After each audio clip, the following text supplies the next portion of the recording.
உங்களுக்கு என்ன வேணும்? நாங்க உங்களுக்கு என்ன உதவி செய்யணும்? அது நீங்க கொஞ்சம் கரெக்ட்டா சொன்னீங்கன்னா, எங்க ரிப்போர்ட்டர்ஸ் அத கரெக்ட்டா ஃபாலோ பண்ணி, இனிமே வாழ்க்கையில நீங்க கஷ்டப்பட வேணாம். அப்படின்னு ஒரு நெலைமை. இனிமே வாழ்க்கையில நீங்க கஷ்டப்பட வேணாம்.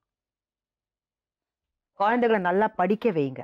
சரிங்க. ஏன்னா நீங்க 2 பேரும் ஒரு கனவு நீங்க பார்த்திருக்கீங்க. 6ஆம் கிளாஸ்ல நீங்க 2 பேரும் காதலிச்சிருக்கீங்க. சரி, உங்க ஃபேமிலி உங்களுக்கு சப்போர்ட் பண்ணல. சமுதாயம் உங்கள சப்போர்ட் பண்ணல. இனிமே புது வாழ்க்கை நீங்க ஆரம்பிங்க. நடந்தது எல்லாம் ஒரு கெட்ட கனவா மறந்துடலாம். நெறைய கஷ்டப்பட்டுட்டீங்க. கொஞ்சம் நஞ்சம் கஷ்டம் இல்ல. ஆனா கஷ்டத்துக்கு அப்புறம் ஆனா தான் இன்னொருத்தவங்களா இருந்தா நம்ம ஒரு வாழ்க்கையில ஏதாவது சாதிச்சோம்னா, அந்த கஷ்டத்துக்கு அப்புறம் தான் அந்த சாதிச்ச பிறகு அந்த சந்தோஷம் நம்மளுக்கு கிடைக்கும்ல. அது காசால நம்மளால வாங்க முடியாதும்மா. இன்னொருத்தவங்க அந்த பிள்ளைங்கள பட்டினி போடுறதுக்கு உயிரை மாய்ச்சிருப்பாங்க மேடம். இனிமே அந்த அந்த கஷ்டம் எல்லாம் நீங்க பட்டது முடிஞ்சிருச்சு. கடவுள் மேல நம்பிக்கை வைங்க. கடவுள் தான் அவரை இங்க அனுப்பியிருக்காரு. சரியா? அவர் மேல நம்பிக்கை வச்சு ஒரு புது வாழ்க்கை ஆரம்பிங்க. சந்தோஷமா இனிமே நீங்க வாழுங்க. அந்த பசங்கள நம்பிக்கை பத்தி கவலைப்படாதீங்க. அவங்கள நல்லா படிக்க வைங்க. அவங்க நல்லா படிச்சு உங்களை சந்தோஷமா வச்சுப்பாங்க. சரியா? அந்த நம்பிக்கையில தான் மேம் உங்களை பார்க்கும். அந்த நம்பிக்கையோட இல்லைன்னா நீங்க வந்திருக்கீங்க. கடைசியா சரி இவங்களையும் போய் பார்த்தரலாம், எதா இருந்தாலும் அவுட்டு வந்து அந்த நம்பிக்கையோட வந்திருக்கீங்க. உங்க நம்பிக்கை வீண் போகல. இதுக்கு மேலதான் உங்க போராட்டமே ஆரம்பிக்கிறது. நல்லா போராடணும். அவர் உங்க மேல வச்சிருக்கிற நம்பிக்கை, அந்த நம்பிக்கை வீண் போகக்கூடாது. வீணாக்க மாட்டேன். புரிஞ்சதா?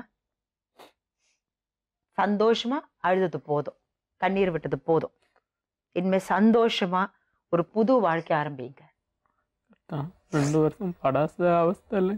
இனிமேல் அதான் சொன்னேன், பட்ட கஷ்டத்தை ஒரு கெட்ட கனவா நம்ம மறந்துடலாம். இன்னையில இருந்து, இந்த நிமிஷத்துல இருந்து ஒரு புது வாழ்க்கை நீங்க வாழ போறீங்க. நீங்க 2 பேரும் சந்தோஷமா வாழணும்னு ஆசைப்பட்டிருக்கீங்க. எத்தனையோ தடவை எங்க அம்மா என்னை அவனை விட்டு தான் வந்தானே. அவனை சொன்னா உனக்கு அதான் எனக்கு சொல்றேன். இருக்கும். உங்க அம்மா என்ன சொன்னாங்க? இவரை பிரிஞ்சு நீங்க வாங்கன்னு சொன்ன. ஆனா நீங்க என்ன சொன்னீங்க? நான் வாழ்ந்தேன்னா அவர் கூட தான் நான் வாழ்வேன். வாழ்ந்தாலும் செத்தா கஷ்டமோ அவரு கூட நஷ்டமோ என்னவா இருந்தாலும் ஆமா. நான் அவரை காதலிச்சிருக்கேன், நான் அவர் கூட தான் வாழ்வேன். அதுக்காகவே கடவுளே உங்களுக்கு ஒரு நல்ல ஆப்பர்ச்சுனிட்டி கொடுத்துருக்காரு. சரியா? சரி. அதே மாதிரி நேர்கள் கிட்ட நானே ஒரு ரொம்ப பர்சனலா ரிக்வெஸ்ட் பண்றேன். உங்களால எந்த உதவி செய்ய முடிஞ்சதோ ப்ளீஸ் இந்த ஃபேமிலிக்காக நீங்க செய்யுங்க. எங்க நேர்கள் ரொம்ப சப்போர்ட் பண்றாங்க. கண்டிப்பா. கண்டிப்பா அவங்களும் உங்களை நல்லா ஹெல்ப் பண்ணுவாங்க. நீங்க போய் ஒரு புது வாழ்க்கை ஸ்டார்ட் பண்ணுங்க. சந்தோஷமா ஸ்டார்ட் பண்ணுங்க பசங்களோட. சரி. சரியா?